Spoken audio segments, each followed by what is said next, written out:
Welcome to the news on NTAi International. I am Mina Daniels. Let's begin with the headlines. President Bola Tinubu restates commitment to transparency and accountability in governance. Government groups mark International Day of Girl Child. Plus 29 million Cameroonians brace up for presidential election.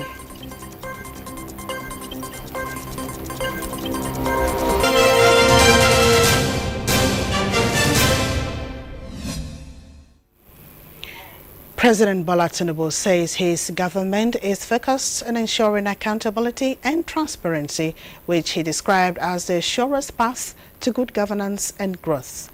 The president said this when he received a delegation of the International Federation of Accountants, IFAC, and the Institute of Chartered Accountants of Nigeria, ICANN, at the State House. The delegation also included governors of Jigawa State, Umaru Namadi, and Kogi State, Ahmed Ododo. ICANN has just held its 55th Annual Accountants Conference with the theme, Building Resilience, Aligning Reforms for Nigeria's Development. President Tinubu acknowledged the contributions of members of the bodies working with the government to record improvement in non-oil revenue and the actualization of the tax reforms.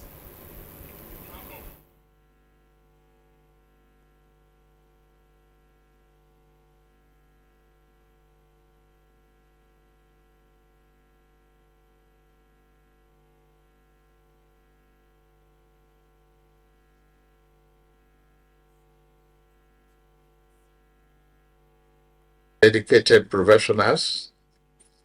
The tax reform is with excellent commitment and diligence and set Nigeria on the path of resilience that we're looking for.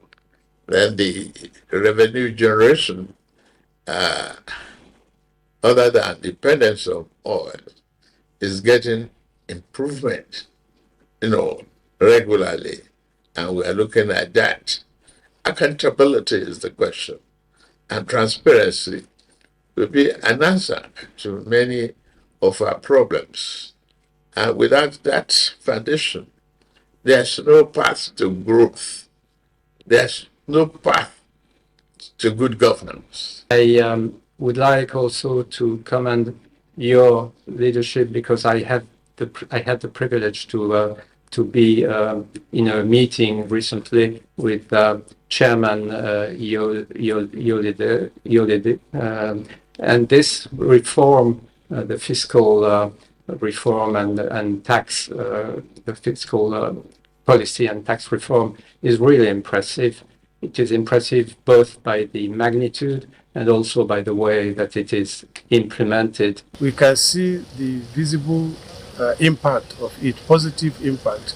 The inflation is coming down, food price is coming down, the queue has disappeared from filling stations, Naira has stabilized and is even appreciating, and so many things like that. These are part of the reforms that Mr. President has introduced. And over and above that, the new tax reform, which takes effect from 1st January, is also going to be of great impact for the citizens. President Bola Tinubu granted clemency to 175 convicts and former convicts on Thursday, including illegal minors, white-collar offenders, remorseful drug offenders, foreigners, and notable figures, including Major General Maman Vatsa, Major Akubu, Professor Magaji Garba, Miriam Sanda, Ken Sarawiwa, and other 8 Ogoni.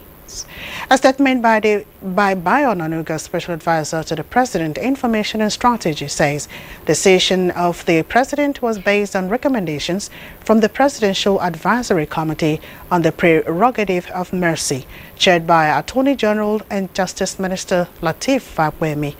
The committee's report presented at the Council of State meeting, chaired by President Tinubu, cited remorse, good conduct, old age, acquisition of vocational skills, or enrollment in the National Open University of Nigeria as reasons for clemency.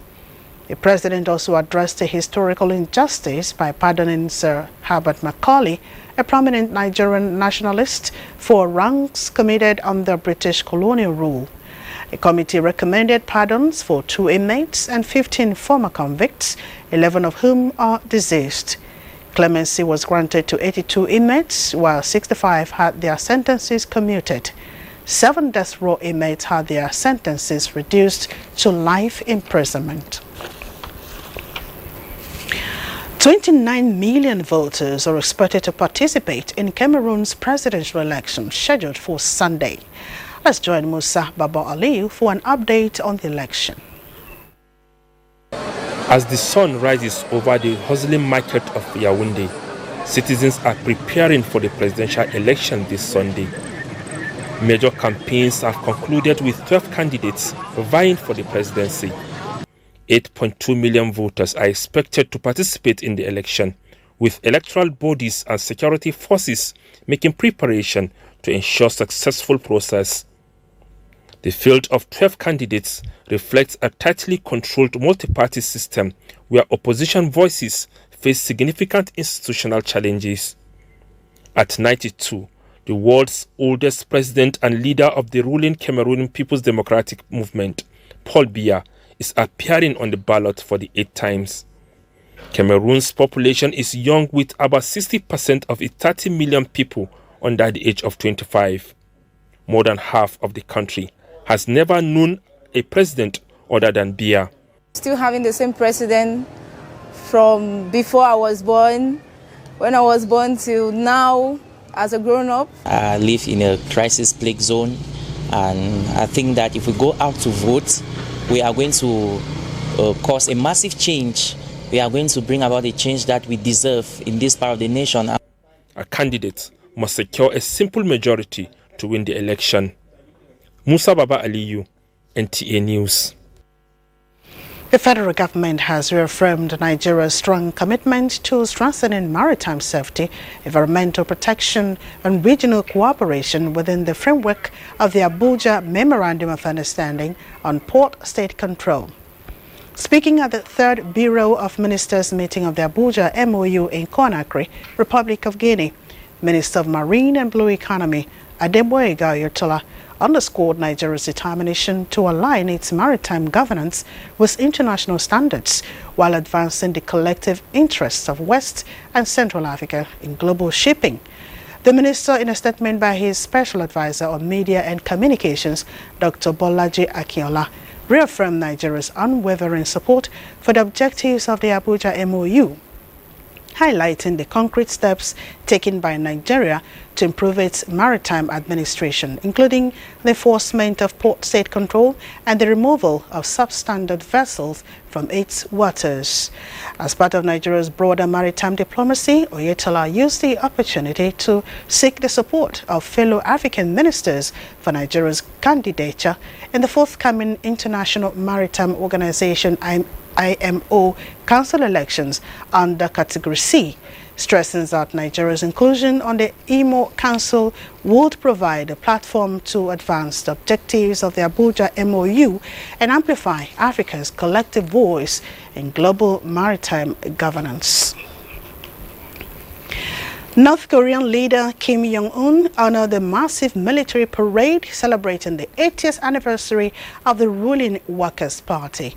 The event was notable for the presence of high-ranking officials from Russia, China, and Vietnam. Comfort Fashion reports that the anniversary celebration was held amid a period of increased confidence for Kim Jong-un, fueled by the ongoing war in Ukraine.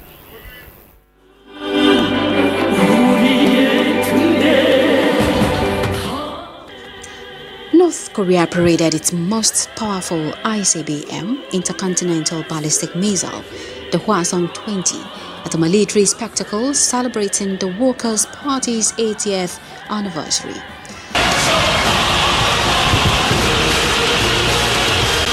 The event, attended by Russian and Chinese officials, highlighted Kim Jong-un's growing confidence, bolstered by support from Russia and the sending of troops to Ukraine.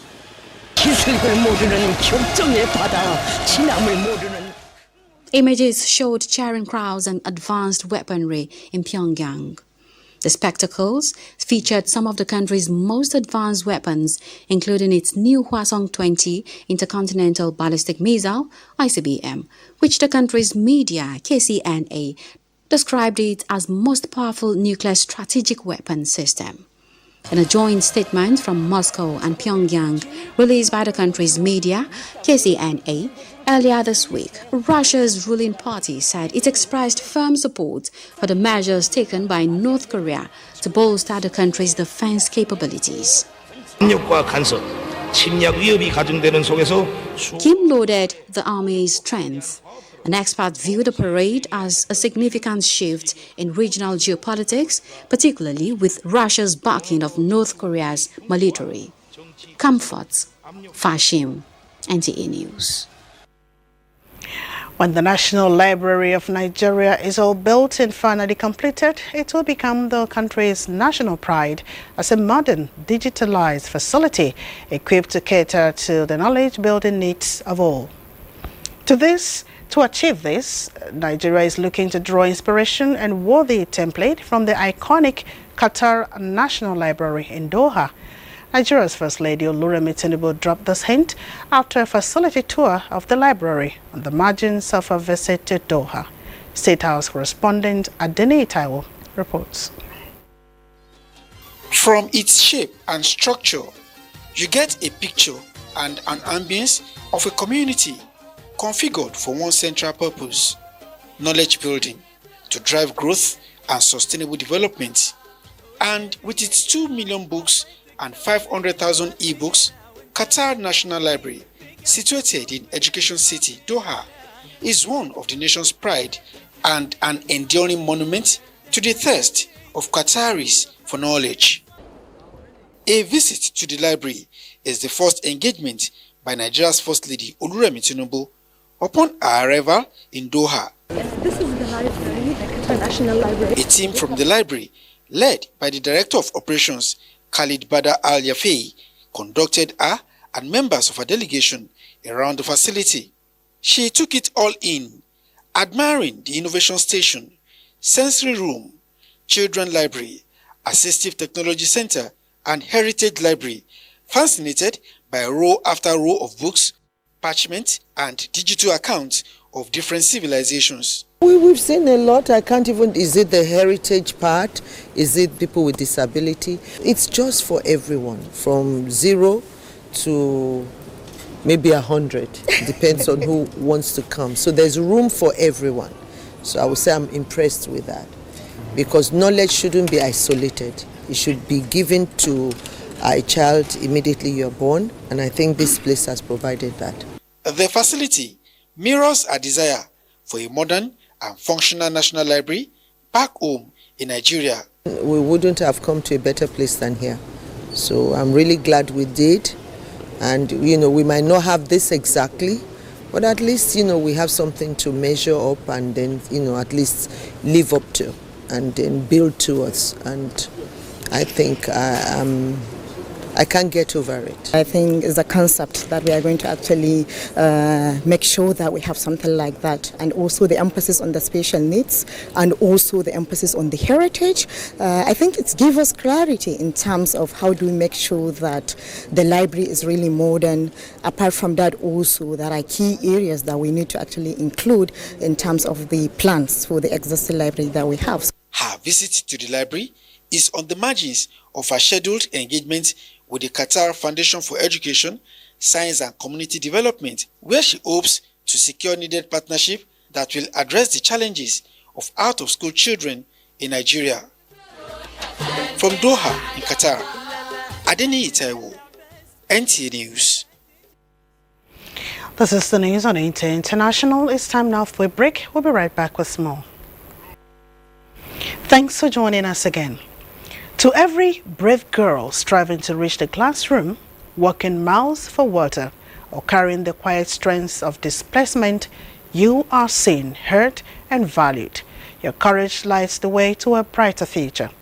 Nigeria's First Lady Oluremi Tinubu gave this assurance in her message marking this year's International Day of the Girl Child, was the theme, "The Girl I Am, the Change I Lead, Girls on the Front Lines of Crisis. While calling on Nigerians to deeply reflect on the theme of the celebration, the First Lady urges them to come together and support the girls to reach their maximum potential.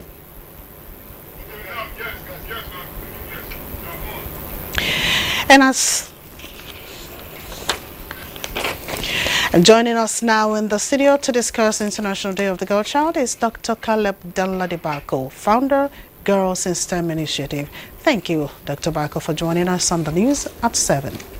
Thank you very much for having me, and good evening, viewers. Now, the girl I am, the change I lead, Girls at the Front Lines of Crisis is the theme for the 2025 International Day of the Girl Child. Help us put this in perspective. Okay, very important. Today is a significant day for the girl child, and I want to use this medium to wish all the girl child a happy Girl International Day. Very important. Today is a significant day for us to address the issue of girl child in a global perspective. There are a lot of challenges that the girl child is passing through, ranging from the issue of societal norm, poverty that delay them from going to school. But I strongly believe that the theme for the 2025 is timely, and the theme is something that is going to address the issue of girl child. Let me quickly put it into a simple perspective.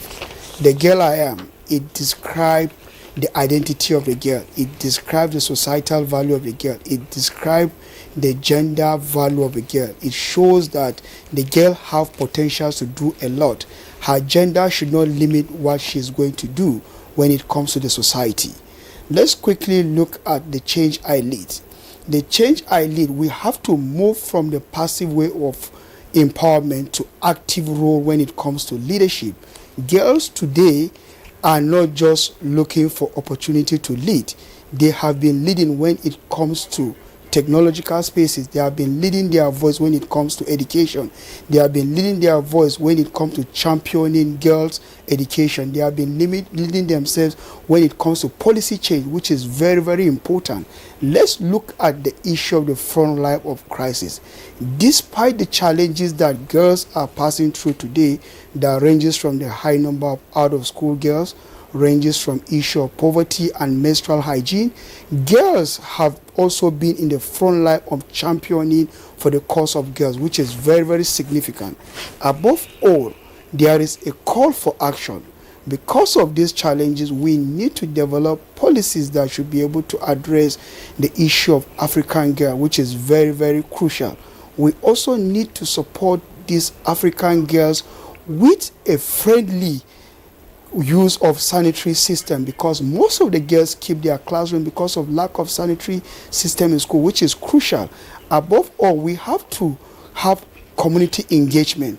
We have to engage the traditional rulers. We have to engage men which are going to lead, advocate for change, so that the stereotype that a girl is meant to be at home and boys are sent to school is going to change.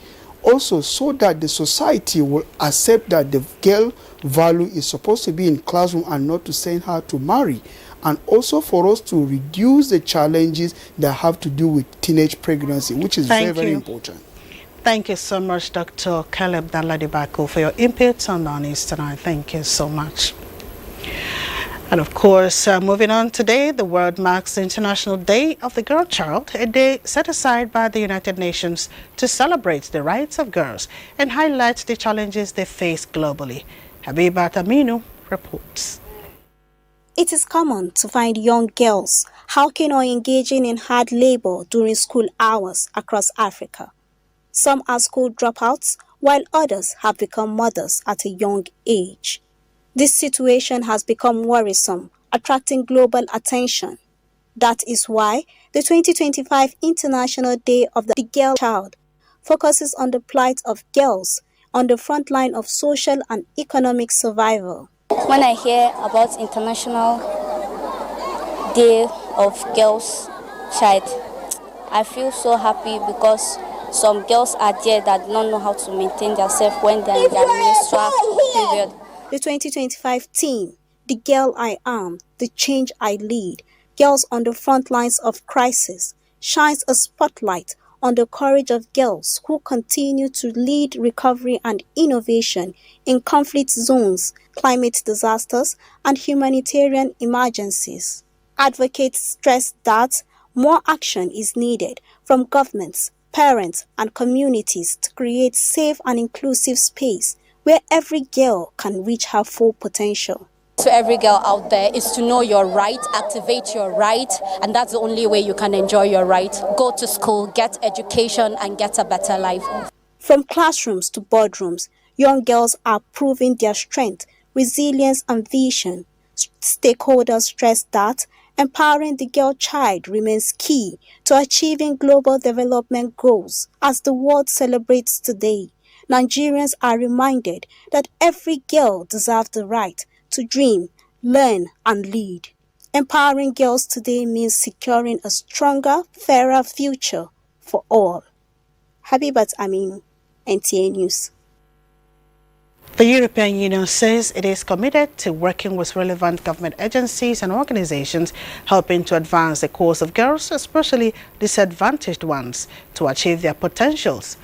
On the occasion of the International Day of the Girl Child, the EU, in collaboration with the National Sports Commission, celebrated the day with a special basketball competition among females in Abuja.